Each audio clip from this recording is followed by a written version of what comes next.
نبی کریم صلی اللہ علیہ وسلم نے ارشاد فرمایا، اپنی زبان کو اللہ کے نام کے ساتھ تر رکھو، مشغول رکھو، مصروف رکھو، ہر وقت لا الہ الا اللہ، ہر وقت نبی کریم صلی اللہ علیہ وسلم کی بارگاہ میں درود و سلام کے گجرے ہوں، اس کا براہ راست دل پر اثر ہوگا اور دل کی دنیا بدلے گی۔ فلسفی کہیں گے کہ اس کا اثر کیا ہوتا ہے؟ ہم تو اللہ کو مؤثر مانتے ہیں، اللہ کے نام کو مؤثر نہیں مانتے۔ وہ انسان گناہ کر رہا ہے، گناہوں کا سلسلہ جاری ہے، پر اللہ اللہ کرتے ہوئے کیا فائدہ ہوگا؟ اللہ اللہ کہتے ہوئے کیا فائدہ ہوگا؟ یاد رکھیں، اللہ کے نام میں ایسی قوت ہے، ایسی طاقت ہے کہ انسان کے دل کی دنیا بدل دیتا ہے۔ حضرت ابو بکر شبلی علیہ رحمہ ایک درس دے رہے ہیں اور ان کے درس میں ابو علی سینا اپنے دور کا بڑا فلسفی ابی سینا موجود ہے۔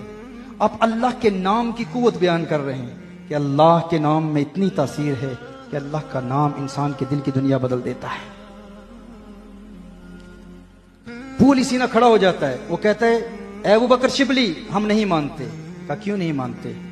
کہا ہم فلسفی ہیں، فلسفی چار شکلوں سے بات کرتے ہیں، ایک شکل خارجی ہوتی ہے، ایک شکل ذہنی ہوتی ہے، ایک شکل کتابی ہوتی ہے، ایک شکل لفظی ہوتی ہے۔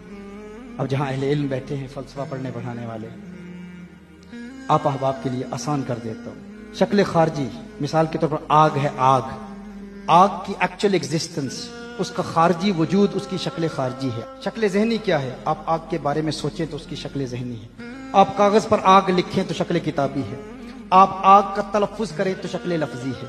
تو ابو علی سینا نے کہا، ہم تو خارجی ایگزسٹنس کو، ایکسٹرنل ایگزسٹنس کو، شکل خارجی کو مؤثر مانتے ہیں کہ آگ میں یہ تاثیر ہے کہ کسی چیز کو جلا دے، لیکن جب ہم آگ کے بارے میں سوچتے ہیں، آگ کی شکل ذہنی، تو ہمارا دماغ تو نہیں جلتا۔ کاغذ پر آگ لکھتے ہیں شکل کتابی تو کاغذ تو نہیں جلتا۔ آگ کہتے ہیں، تلفظ کرتے ہیں تو زبان تو نہیں جلتی۔ تو ہم اشیاء کی شکل خارجی کو مؤثر مانتے ہیں کہ آگ خود جلائے گی، لیکن شکل کتابی، شکل ذہنی، شکل لفظی یہ مؤثر نہیں ہوتی۔ کہا ہم نے تو اب بھی اللہ کے وجود کو مانا ہے کہ اللہ دلوں کی دنیا بدل دیتا ہے، لیکن تم کہتے ہو اللہ کا نام دل کی دنیا بدل دے گا، دلوں کو پاک کر دے گا۔ ہم اس بات کو کیسے مان سکتے ہیں؟ ہم شکل خارجی کو مؤثر مانتے ہیں۔